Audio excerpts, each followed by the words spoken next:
નાવ chapter 3 weightage જોઈએ. Basic maths 1 mark 2 question એટલે 2 objective 2 marks અને 3 માર્ક 2 ક્વેશ્ચન એટલે કે 6 માર્ક્સ, બરાબર છે. Total weightage 8 marks. Standard maths 1 mark 2 question 2 marks એટલે કે 2 ઓબ્જેક્ટિવ છે, 2 marks 1 question and 4 mark 2 question. Total weightage 12 marks. Standard મેથ્સમાં વેટેજ ઘણો બધો હાઈ છે આમાંથી, બરાબર છે. એટલે બેઝિક સ્ટાન્ડર્ડ બેવ માટે આપણે કોમનલી સેક્શન બીસીડી જે આમાંથી પૂછાવાના છે એના અકોર્ડિંગ તો જોઈએ.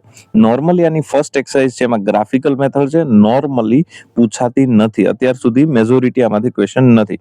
એક ક્વેશ્ચન એક્સરસાઇઝ 3.1 ના થર્ડ જે ક્વેશ્ચન છે એમાંથી ફિફ્થ છે એ એક વખત કન્સિસ્ટન્ટ છે કે ઇનકન્સિસ્ટન્ટ છે એ 2 માર્ક્સમાં પૂછેલો છે, એટલે આ એક ટીક કરજો, બરાબર છે. ક્વેશ્ચન એક્સરસાઇઝ 3.1 ક્વેશ્ચન 3 નો ફિફ્થ સબ ક્વેશ્ચન, બેના સિવાય કોઈ પૂછેલો નથી, બરાબર છે. એના પછી આપણે આગળ જઈએ તો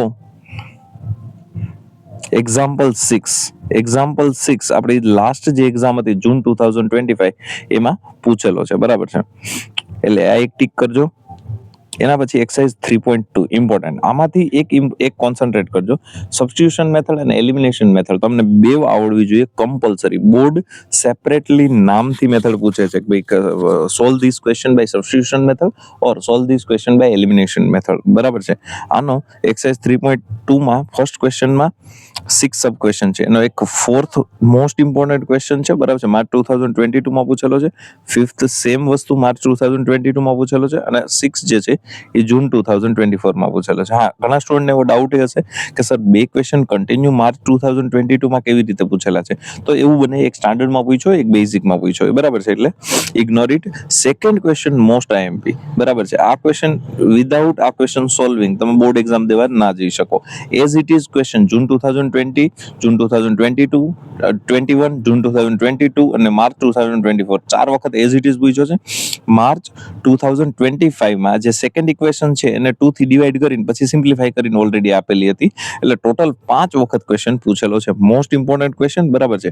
એના પછી ક્વેશ્ચન 3 માં વર્ડ પ્રોબ્લેમ્સ છે, તો ફોર્થ અને ફિફ્થ જે વર્ડ પ્રોબ્લેમ છે એ ટીક કરજો, એ ઇમ્પોર્ટન્ટ છે, બરાબર છે. ફોર્થ જે વર્ડ પ્રોબ્લેમ ટેક્સી વાળો છે જૂન 2024 એઝ વેલ એઝ માર્ચ 2025 અને જે ફિફ્થ છે એ જૂન 2025 માં પૂછેલો છે, બરાબર છે. એના પછી જઈએ તો એક્ઝામ્પલ 8, બરાબર છે. એક્ઝામ્પલ 8 ઇમ્પોર્ટન્ટ છે, જૂન 2024 માં પૂછેલો છે.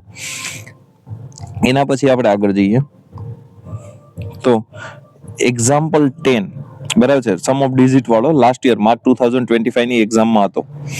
એક્સરસાઇઝ 3.3 તો એના ફર્સ્ટ ક્વેશ્ચનમાં 4 સબ ક્વેશ્ચન છે. એક ફર્સ્ટ છે સિમ્પલી, બરાબર છે. ફર્સ્ટ ઇમ્પોર્ટન્ટ છે અને થર્ડ જે આ છે એ મોસ્ટ ઇમ્પોર્ટન્ટ છે. જૂન 2023, માર્ચ 2024 અને જૂન 2024 3 વખત પૂછેલો છે, બરાબર છે.